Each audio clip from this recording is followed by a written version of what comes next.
The app I chose to use for this assignment is called Memrise, and on this app you can go through all different types of languages and learn the language basically.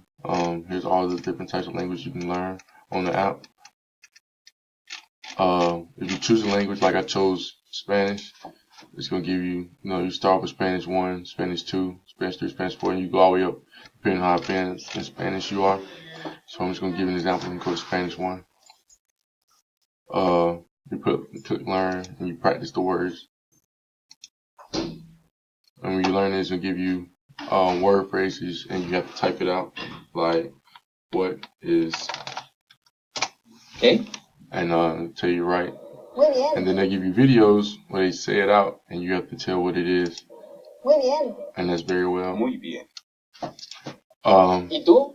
But if you get it wrong, it's going to tell you what it means in English and tell you the right phrase in that language, and then sound it out for you as well as give you it in English, and then it'll ask you another question.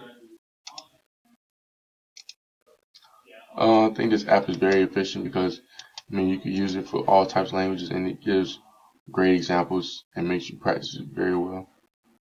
This is my app.